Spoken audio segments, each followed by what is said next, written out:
নমস্কার, আমাদের আজকের গল্প ভূতের বিয়ে। গুপ্তিপাড়ার তেমাথা রাস্তায় যে শেওড়া গাছ আছে তোমরা তো জানো, তাতে হাম্বা আর কাম্বা নামে দুটো ভূত থাকে। একদিন দুজনে কথা হচ্ছে। হাম্বা বললে, ভাই কাম্বা, একটা মজা করবি? কাম্বা বললে, কি মজা রে হাম্বা? হাম্বা বললে, আমার ইচ্ছে যে একটা বিয়ে লাগিয়ে দিই। কাম্বা একগাল হেসে বললে, কার বিয়ে রে ভাই? হাম্বা বললে, দেখ ভাই, আমি মানুষ সেজে পশু ঠাকুরের বাড়ি গিয়ে বলল, তোমার মেয়ের সঙ্গে আমার ছেলের বিয়ে দাও, তুই দেখে নিস আমি ঠিক পারি কিনা। গুপ্তিপাড়ায় গুপ্তর বেটা পশু ঠাকুর তার মেয়েকে খরচের ভয়ে বড় করে রেখেছে। এখন হাম্বা মানুষ সেজে সন্ধ্যের সময় তার বাড়িতে গিয়ে হাজির হয়ে বললে, মশাই, আপনার মেয়েটিকে আমার পুত্রবধূ করবার বড় ইচ্ছে। পশু ঠাকুর বললে, দেখুন মশাই, আমি বড় গরিব, সেই জন্য একদিন মেয়ের বিয়ে দিতে পারি নাই। আপনি যদি দয়া করে আমার কন্যাটিকে আপনার পুত্রবধূ করেন, তাহলে গরিব বামুন বেঁচে যায়। হাম্বা বললে, সে কি বেআই, তার জন্য আপনি কিছু ভাববেন না, আপনাকে একটি পয়সাও খরচ করতে হবে না। পশু ঠাকুর বললে, তবে বেআই, এত রাত্রে আর বাড়ি গিয়ে কি করবেন? গরিবের এখানেই থেকে যান, আহারাদি করুন। এই বলে সে বাড়ির ভিতর মহলে চলে গেল। হাম্বা পশু ঠাকুরের অনুরোধে আহারাদি করতে রাজি হলো। তখন পশু ঠাকুর নিজের পুরনো হুঁকোটি বেশ ধুয়ে মুছে জল ভরে ফুকুর ফুকুর করে তামাক টানতে টানতে এসে হবু বেয়ানের হাতে হুঁকোটি দিয়ে ঘর সংসারের কথা কইতে কইতে রাত দুপুর করলে। এমন সময় বাড়ির ভেতর থেকে খবর এলো খাবার জোগাড় হয়েছে। তখন পশু ঠাকুর সমাদর করে বেয়াইকে বাড়ির ভেতর নিয়ে গিয়ে পরিপাটি করে খাওয়ালে। খাওয়া দাওয়ার পর দু বেয়াই বাইরের ঘরে বসে বিয়ের দিন ঠিক করলে। হাম্বা বললে, আমি নিজে ছেলে নিয়ে আসবো, কোনো বরযাত্রী বা অন্য কেউ সঙ্গে আসবে না, ও তো খালি বরে বামুনে বিয়ে। তাই শুনে পশু ঠাকুর খুব খুশি হলো। তারপর এটা ওটা কথা বলে হাম্বা চলে গেল। তেমাথার রাস্তার সেই শেওড়া গাছের কাছে এসে হাম্বা দেখলে কাম্বা একটা শুকনো গরুর ঠ্যাং চেবাচ্ছে।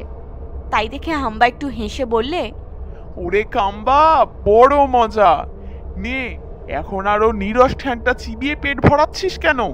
চল, তোর বিয়ের সব জোগাড় করে এসেছি। কাম্বা বললে, কিরকম শুনি? হাম্বা বললে, সে বড় মজার বিয়ে রে, বড় মজার। কাম্বা বললে, বলো না, আমার যে আর সবুজ হয় না। হাম্বা হি হি করে কান ফাটানো হাসি হাসতে লাগলো। কাম্বা তো তার কাণ্ড দেখে না হেসে থাকতেই পারল না, সেও খুব হাসতে লাগলো। তারপর কাম্বা বললে, বল না রে হাম্বা, কোথায় কি করে এসেছিস? হাম্বা বলে, দেখ, কাল রাতেই তোর বিয়ে দেব। ওই যে গুপ্তপাড়ার পশু ঠাকুর আছে, তারই মেয়ের সঙ্গে তোর বিয়ে। শালা ভারী কৃপণ, পয়সা খরচের ভয়ে এতদিন মেয়ের বিয়ে দেয়নি। কাল রাতেই বর নিয়ে হাজির হব, এই কথা তার সঙ্গে হয়ে আছে। কাম্বা বললে, তার আর ভাবনা কি, তাই হবে। হাম্বা বললে, দেখ, তুই আমাকে সেখানে গিয়ে হাম্বা বলে যেন ডেকে ফেলিস না, বাবা বলে ডাকবি। কাম্বা বলে, দূর শালা, তুই কি বাপ? হাম্বা বলে, শুধু এই বিয়ের রাতে, না হলে সব কেচে গন্ডুস হয়ে যাবে। কাম্বা বলল, বেশ, তাই বলবো, কিন্তু। হাম্বা বললে, কিন্তু কি? কি বলছিস? কাম্বা বললে, যদি ভুলে হাম্বা বলে ফেলি? হাম্বা বললে তখন আমি মানিয়ে নেব। কাম্বা বললে, কি আর করব, তাই হবে। কথায় লোকে বলে মামাকে বাবা বলা।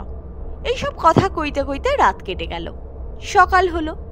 তারপর সারা দিনটা একরকমে কেটে গেল। সন্ধে হলো। হাম্বা কাম্বাকে নিজের মনের মতন করে বর বেশে সাজালে। দেখতে কাম্বাকে হলো ঠিক রাজহাঁসের মতো। দেখতে দেখতে রাত ও দুপুর হলো। হাম্বা বরকর্তা আর কাম্বা বর সেজে পশু ঠাকুরের বাড়ি গিয়ে হাজির। রাত দুপুর লগ্নে বিয়ে হয়ে গেল। বাড়িতে একটা শাঁখ পর্যন্ত বাজল না। যদি পাড়াপড়শি জানতে পেরে তার বাড়ি এসে হাজির হয়। কাম্বার আর আনন্দ দেখে কে, সে নবপরিণীতা পত্নীকে পেয়ে নিজে মশগুল হয়ে পড়েছে। হাম্বা দেখলে আকাশে শুকতারা উঠেছে। রাত প্রভাত হতে আর দেরি নেই। তারা প্রেতজনী, দিন মানে মনুষ্য সমাজে থাকতে পারে না। সেই জন্য ব্যস্ত হয়ে কাম্বাকে বললে, এই চল আজকের মতো পালাই। কাম্বা সেই সবে বিয়ে করেছে, এখনো পত্নীর সঙ্গে তেমন আলাপ হয় নাই, আর এরই মধ্যে পালিয়ে যাবে, সে কথা তার ভালো লাগলো না। তখন সে হাম্বাকে বললে, এই শালা, তোর ইচ্ছা হয় তুই চলে যা, আমি কিছুতেই এখন যাব না। হাম্বাও ছাড়বার ছেলে নয়, আর কাম্বাও নববধূকে এত শীঘ্র ছাড়তে পারে না। এই কথা সে বারবার হাম্বাকে বলতে লাগলো। দুজনে কথা কাটাকাটি হতে হতে হাতাহাতি, তারপর জড়াজড়ি, তারপর কামড়াকামড়ি আরম্ভ হলো। লোকে কথায় বলে না, ইজ্জত না যায় ধুলে আর স্বভাব না যায় মলে।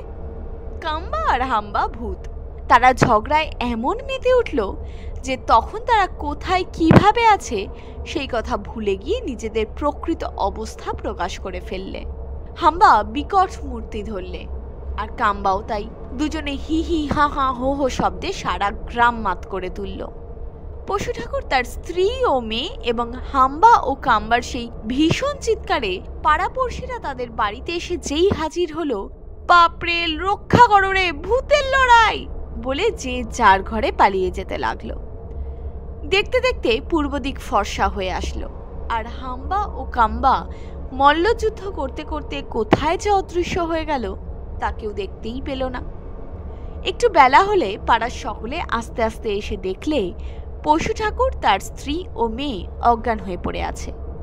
সকলে মুখে চোখে জলের ঝাপটা দিয়ে পাখার বাতাস করতেই সকলের জ্ঞান ফিরে এলো। পশু ঠাকুর একে একে সকলকে সব কথা খুলে বলল। তারা সকলেই এক বাক্যে বলতে লাগলো, লোককে ঠকিয়ে যারা খায় তাদের পরিণাম এই হয়। যাক, প্রাণে যে সব বেঁচে আছো, তোমাদের বাপ ঠাকুরদার পুণ্য বলেই তাই ঢের। এই কথা বলতে বলতে যে যার বাড়ি চলে গেল। এই ছিল আমাদের আজকের গল্প। যদি আজকের গল্পটি আপনাদের ভালো লাগে তাহলে অবশ্যই ভিডিওটাকে লাইক করুন এবং চ্যানেলটাকে সাবস্ক্রাইব করুন।